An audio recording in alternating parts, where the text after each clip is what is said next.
Nous sommes ici avec Jess Palmers qui nous a déjà fait découvrir il y a quelques jours de ça un pentacle étrange disposé au pied d'une falaise de Sandy Shore.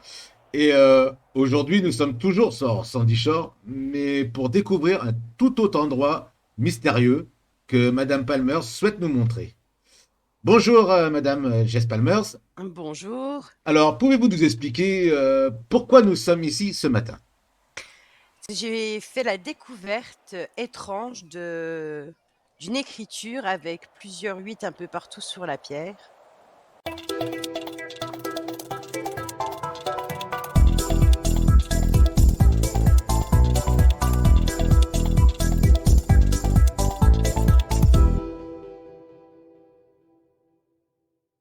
Comment avez-vous trouvé cette pierre?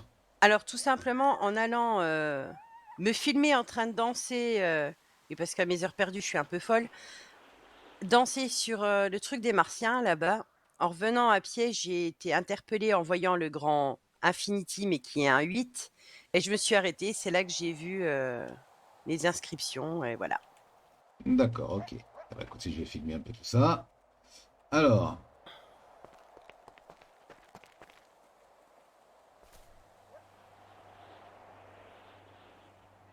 voit ça. Nous sommes devant un gros rocher, en fait, avec des inscriptions euh, et des chiffres 8. Alors, nous avons trois chiffres 8 ici, plus un huitième avec le mot écrit. Ça fait 4 8. Si on se tourne, nous avons ici un autre 8. Et 5. Je crois que c'était les autres. De là-bas, Ah oui, voilà. 5, 6 et 7. et le dernier, il est derrière. Il est là, et 8. Cette étrange énigme inscrite sur les rochers que m'a montré Madame Palmers m'a alors déclenché des souvenirs. Lors d'un de mes tout premiers reportages que j'avais tourné en 1999, lorsque j'étais au Weasel News, j'avais entendu parler d'un serial killer et de cette affaire, The Infinity Murders, et ses chiffres 8.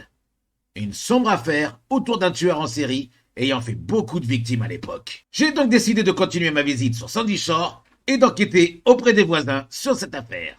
Je suis donc retourné sur place le lendemain matin et j'ai raconté cette histoire à Jess Palmers, qui m'a retrouvé devant la maison du diable, que nous avons alors visité un peu plus en détail.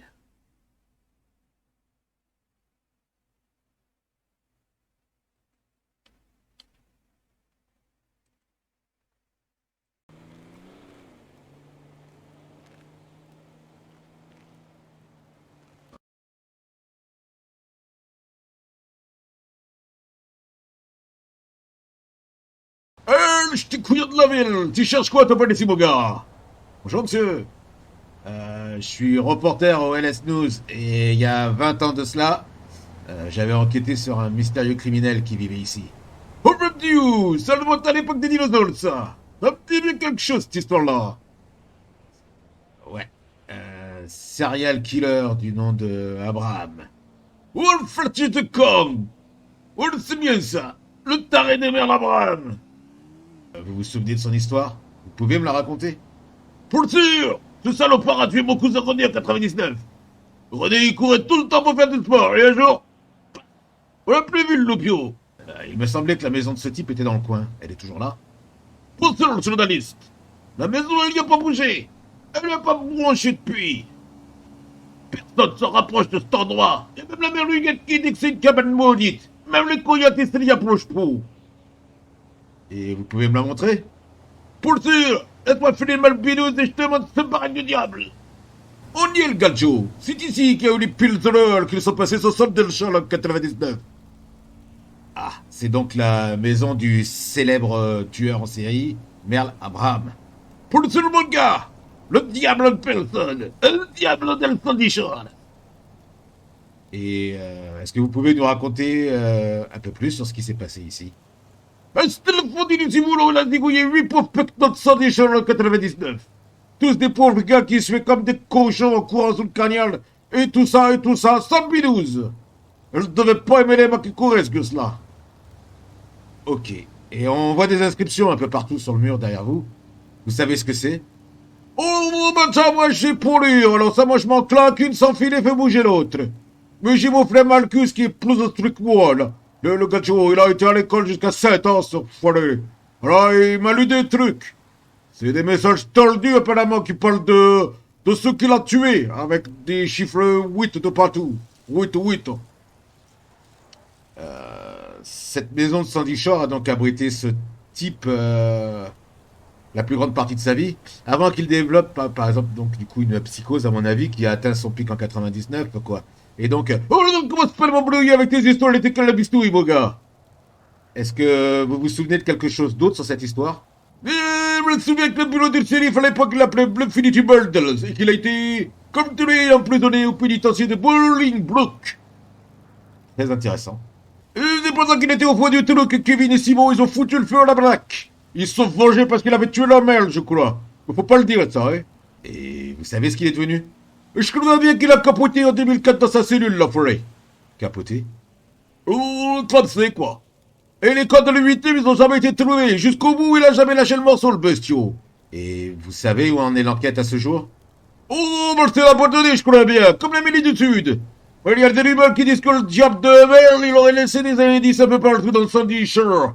Hein? Pour trouver tous ces 8 pauvres bougres. Des indices? Ouais, sur un long rocher près de là, où il y a des toxicos qui campent, en parlant des martiens, je sais pas quoi. Alors c'est dans le pénitencier de Bolingbroke. Eh bien, merci monsieur. Et je me souviens aussi qu'il y a le petit Danny qui est passé l'autre jour pour m'apporter des bières, les petites canailles. Il m'a dit qu'il avait vu aussi un article de journal qui parlait de ça.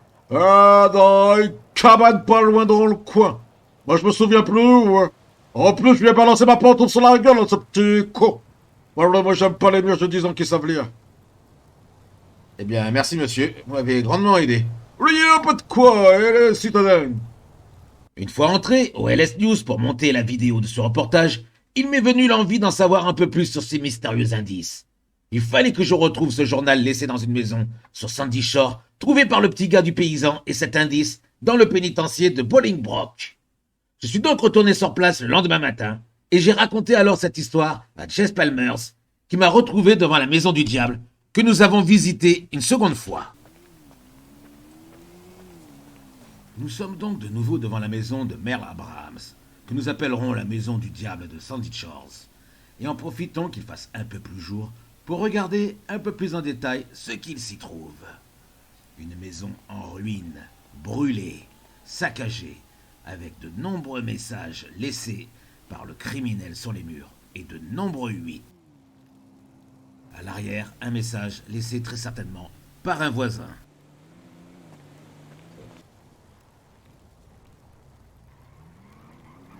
Ah. Ah. Mais vous aviez pas vu ça? Madame Palmers, Oui. il y a quelque chose qu'on n'avait pas remarqué. Quoi? Quelque chose d'horrible dans cette baraque. Qu'est-ce qu'il y a? Je viens de voir en faisant un zoom. Ben, Quoi? des bocaux. Venez voir. Hein? Venez voir. Vous avez mangé, vous avez pris votre petit déjeuner? Non, pas encore. Bon, J'attends ça que va le alors. mineur il ouvre. Ça va alors. Ça va aller. Regardez, droit devant moi là, au-dessus de l'étagère. Ah! Des bocaux avec des yeux, des Ah! fœtus, des morceaux de corps, et les yeux des victimes. Mais non, mais non, mais non. Ah, j'ose pas les compter, mais je présume qu'il y en a 16. Oh, On l'avait même pas vu. non. C'est en faisant les plans que je viens de voir ça.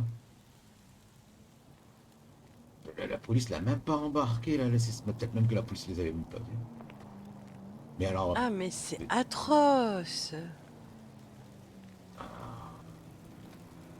Oh! bon, ben voilà, ça c'est fait. Heureusement qu'on n'avait pas déjeuné. Non, non, ça va. C'est ici, au croisement de Panorama Drive et Algonquin Boulevard, que j'ai retrouvé cette fameuse maison avec l'article de journal de l'époque sur le tueur en série.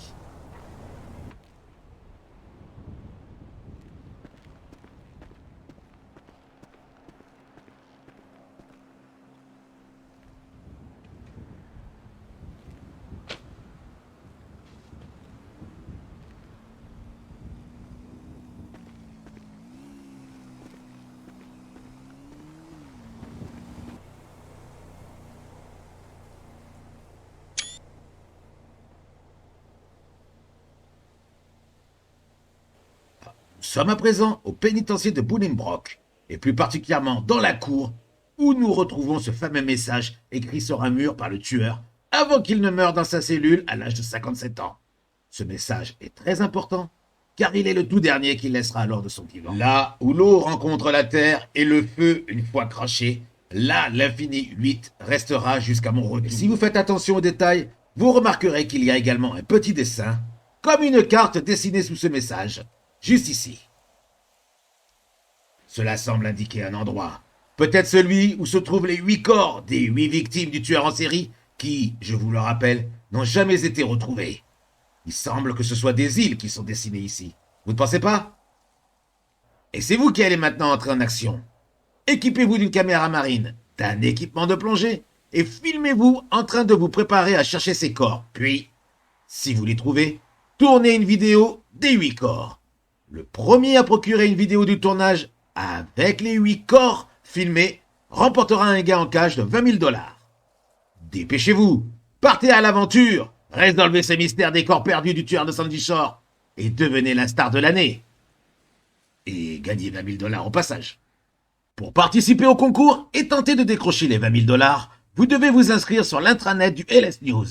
Allez dans la rubrique concours, entrez votre nom, prénom, votre profession, le cas échéant, et envoyez en fichier joint votre vidéo avec les 8 corps filmés. Attention, pour être recevable, vous devez vraiment trouver et filmer les 8 corps du tueur en série. Bonne chance à vous!